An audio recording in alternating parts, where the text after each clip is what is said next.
గ్రామాల అభివృద్ధే రాష్ట్ర అభివృద్ధికి పునాది అన్నారు న్యాయశాఖ మరియు మైనారిటీ సంక్షేమ శాఖ మంత్రి ఎన్ఎండి ఫరూక్. నంద్యాల నియోజకవర్గం గుంతనాల గ్రామంలో మంత్రి పర్యటించారు. 20 లక్షల వ్యయంతో నూతనంగా నిర్మించిన సీసీ రోడ్లను మంత్రి ప్రారంభించారు.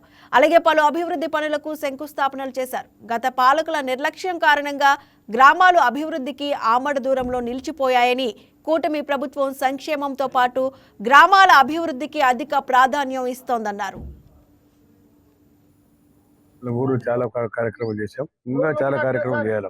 చాలా శిథిలావస్థలు ఉండేది ఈ ఊరికి. పరిస్థితి బాగా తెలుసు నాకు. రస్తా లేదు ఊరికి రావాలంటే. ముందు కాలు ఉండే ఒకటి, ఆ గుంతలో దిగి మళ్ళీ దొప్పుకొని పోయాడు. నేను ఆ లెటర్ వచ్చాను. ఇంత గతంలో కూడా దాచారు మినిస్టర్ గారు, పవన్ కళ్యాణ్ గారు కూడా బహుశా రావచ్చు అప్రూవల్ ఈ ఊర్లో. అదేవిధంగా చింతకుంటలో ఒకటి చెప్పాము. ఇంకోటి కూడా జిల్లాలో ఏది కూడా 3 ఉన్నాయి. మరి ఇక్కడ నేనే రాత్రి తీసుకొచ్చి లెటర్ ఇచ్చారు వాళ్ళు. అవన్నీ పెట్టేస్తాం. డ్రింకింగ్ వాటర్ మనం వచ్చిన తర్వాత, తెలుగుదేశం పార్టీ వచ్చిన తర్వాతనే ఈ గ్రామాల్లో అవేర్నెస్ వచ్చింది. లేకపోతే గ్రామ పెత్తనం, గ్రామం అధికారులు ఏ రకంగా ఉన్నాయో మీకు తెలుసు స్థానికులు. కాబట్టి కథలు వచ్చినారంటే తెలుగుదేశం పార్టీ ఎన్టీ రామారావు, చంద్రబాబు నాయుడు గారు వచ్చిన తర్వాత మరి గ్రామంలో పేదవారికి రిజర్వేషన్ తీసుకురావడం ఎన్టీ రామారావు గారు.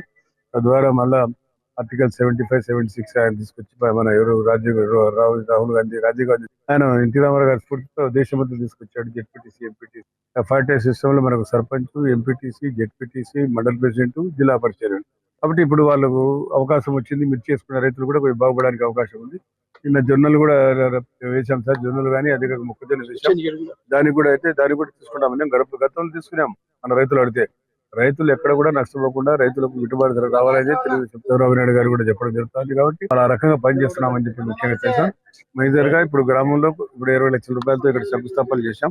అక్కడ గ్రామంలో కూడా గ్రామాల్లో సీసీ రోడ్ వేశాడు నాగేశ్వరరావు గారు.